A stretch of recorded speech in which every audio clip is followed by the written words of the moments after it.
প্রিয় দর্শক, নৈতিক স্থলনের দায়ে সাতক্ষীরা ৪ আসনের সংসদ সদস্য গাজী নজরুল ইসলামকে বহিষ্কার করেছে জামায়াতে ইসলামী।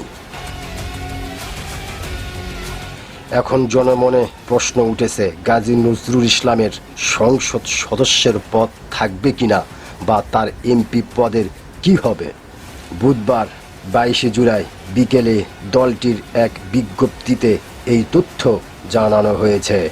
বিজ্ঞপ্তিতে বলা হয়েছে, সম্প্রতি গাজী নজরুল ইসলামকে নিয়ে বিভিন্ন মিডিয়ায় প্রকাশিত বিষয়ে সাংগঠনিক তদন্তে তার নৈতিক স্থলন প্রমাণিত হওয়ায় তাকে গঠনতন্ত্রের ৬২ নম্বর ধারা অনুযায়ী জামায়াতে ইসলামী থেকে বহিষ্কারের সিদ্ধান্ত নেওয়া হয় ওই বৈঠকে।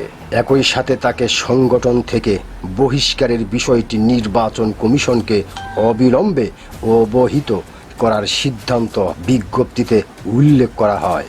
এমপিদের পদ হারানো নিয়ে সংবিধানের ধারায় কি আছে?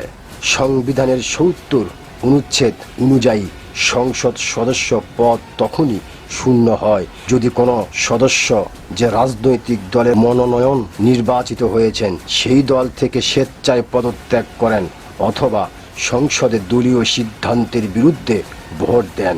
আইনজীবীদের মতে দলীয় বহিষ্কার বা সাংগঠনিক ব্যবস্থা নেওয়া হলে ৭০ অনুচ্ছেদের অধীনে স্বয়ংক্রিয়ভাবে সংসদ সদস্য পদ বাতিল হওয়ার সুযোগ নেই।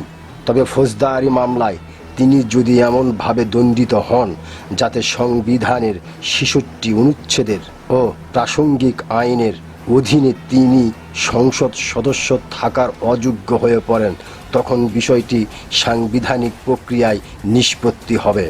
আসন শূন্য হওয়ার প্রশ্ন দেখা দিলে সংবিধানের ৬৭(২) অনুযায়ী বিষয়টি রাষ্ট্রপতির নিকট যাবে এবং রাষ্ট্রপতি নির্বাচন কমিশনের মতামত গ্রহণ করে সিদ্ধান্ত দিবেন।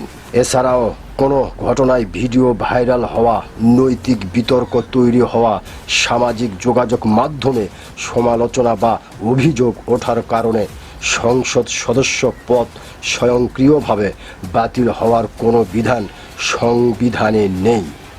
সংবিধানে এমন কোনো অনুচ্ছেদ নেই যেখানে শুধু অভিযোগ বা নৈতিক সমালোচনার ভিত্তিতে সরাসরি সদস্য পদ বিলুপ্তি হবে।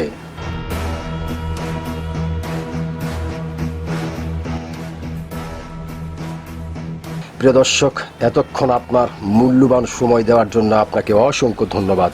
আল্লাহ হাফেজ।